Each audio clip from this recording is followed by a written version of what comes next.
We must determine what the federating units are. Are they going to be states? Are we going back to the old regions? Are we going to find a way to build some governance structure around these geopolitical zones? That must be clearly stated. A situation in which you don't find that, then you have the federal government running basic, because it can then do whatever it likes. If the states are the federating units, then of course the federal government cannot come tomorrow and claim it's creating the state, because there will not be any basis for that. It's not going to be also possible to say that the local government should be listed in the constitution, because there is no other country where you have that type of humanity under a system that calls itself a federal government. Number three, we must tinker with the legislative list. What we have today is a legislative list as a concurrent list. But what we have on the exclusive list, rather, perhaps the Nigerian exclusive list is the longest of any constitution that calls itself federal report that I have seen. And what is more, the concurrent list is also a sublime way of increasing what you have on the exclusive list. Because it says, the constitution says, if there is a clash in terms of jurisdiction between the federal and the state, of course, the federal takes precedence. And so on all issues that you have on the concurrent list, all you need to do as a federal government is to generate a crisis. You go to court and the pronouncement is made. So we must find a way to develop a federal list that will consist of only few items that the federal government must legislate upon, so that all other issues that are outside of this list belong in the realm of residual, which has to be in the hands of the states. State police has been addressed, and I think I allow also to add my voice to that. I'm a political scientist. They call me a professor of political science. The only federal republic that I know of today that has only one single police structure in the world is Nigeria. And it says something about that. It simply makes it impossible for police to function maximally. I even salute the police that they're able to do this much. Number one, it's not possible to gather intelligence in the situation where those who are policing a community have no knowledge of the environment. Number two, because it's important to address the fears of those who are opposed to these positions, so that as a body, as a team, all of us, the Southerners, will be able then to agree that these are things that we consider appropriate. If we bicker at this point and disagree completely, that it will be difficult for us to do any major thing when we get to the National Assembly. The police can also be designed in such a way that it will not have a role to play in federal elections. The police can be designed in such a way that there will be a limit to the number of people it can recruit. There will be a limit to the array of weapons and armory that it can keep.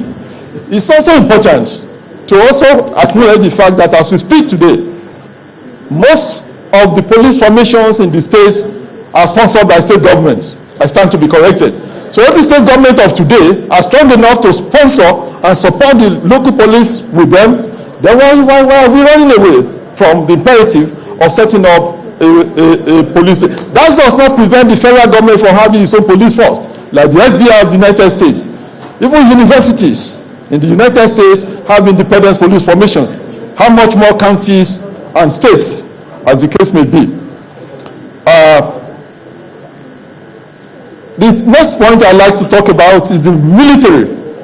This is a critical element. It's a critical element of the whole infrastructure of governance and control.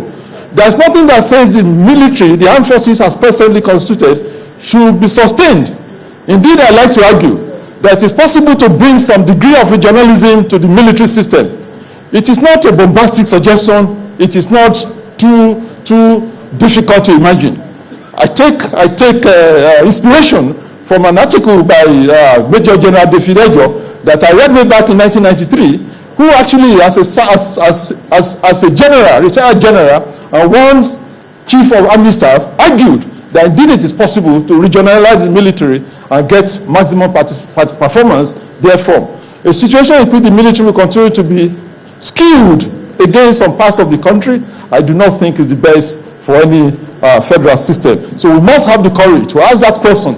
Must we keep the military the way it is? If not, what do we need to ensure that the military becomes more equitable, more functional, and our postings, recruitment, deployment become regionalized as much as possible? I'd like to address very quickly two issues. The one is regionalism and state legislature. I do not believe that regionalism of old will serve the purpose of today. it will throw up a lot of issues. I read in the papers a few weeks ago, some communities in Niger, in Delta State are already saying they won't join the Yoruba Southwest in the event of we going back to the old regions. We must not give room for bickering as peoples of the South if we must make an impact when we get to Abuja.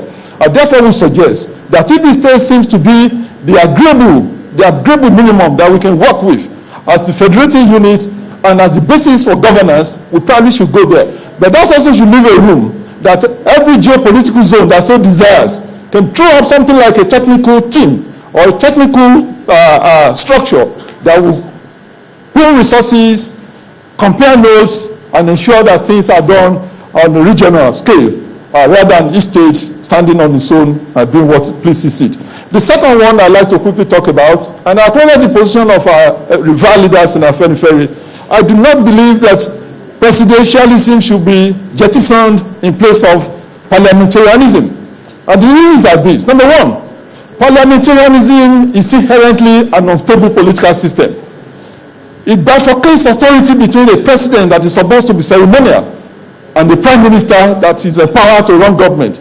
If it worked in the United Kingdom, because there is a single monarchy that is revered and respected across board, it may not be so when you make a politician the president and tell him or her that you have no powers. All you do is to attend burials and cut tapes and do all that things. And the prime minister, it is big guy who has the power to spend, who has the power to do everything. It will certainly continue to generate and engender instability. The second major issue that I have against regionalism, when you go to the assembly or the parliament, a simple vote of no confidence in the prime minister and his government will bring down that government. Imagine how many votes of no confidence we will see in Nigeria on a daily basis. The Republic of Italy, as we speak today, since 1945, has had about 50 governments. 50 governments. But Italy is developed, it's a European country, and that political environment is dominated by one single political party. So it gives the leeway, it gives the room for some degree of stability. A situation where you wake up today and go to parliament, and by the time you are exiting parliament, the government has changed. I don't think it's good for Nigeria. It is not good for Nigeria. The argument also that presidentialism is more expensive, I don't think it's correct. I think it's Professor Wabeze that did a study, an empirical study several years ago, and came to the conclusion that the cost of running a presidential system of government and that of running a parliamentary are comparable. So it is not correct. When people say, well, it's too expensive to run, it's not presidentialism that makes it expensive.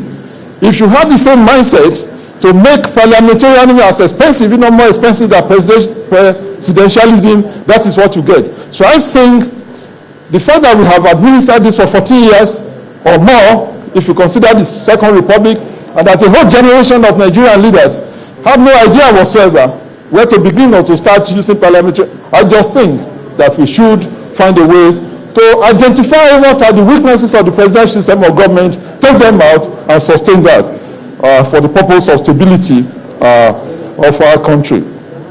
I also like to talk about citizenship and indigenship. This is critical, and we must be able to strategize as a people where to stand. It is not enough, and this is the mistake we often make, that if somebody has relocated to a place for so long, he had his family, perhaps his parent was born there, that has all rights to citizenship. That does not take into cognizance the fears of the indigenous people. And anything that pretends that the fears of the indigenous people are not important will not give us a solution. I'm not sure we have that big challenge in this part of the country, but if you go to Plateau State at Jos, and you say that the indigene is somebody who has relocated, it may create a problem for us. So we must, as a people, find a way to, as I must sincerely confess, I don't know the solution to that. I don't know, I must sincerely confess. But I think it's something that we must find a way to address so that we'll be able to have the desired stability that this system requires. I believe that the bicameral legislature should continue, but at least one of the chambers should be on part-time basis. My recommendation is the House of Representatives can afford to be on part-time basis while Senate continues to be a full-time thing. What are the options? I'm trying to bring this to a close. the issue of fiscal federalism is critical.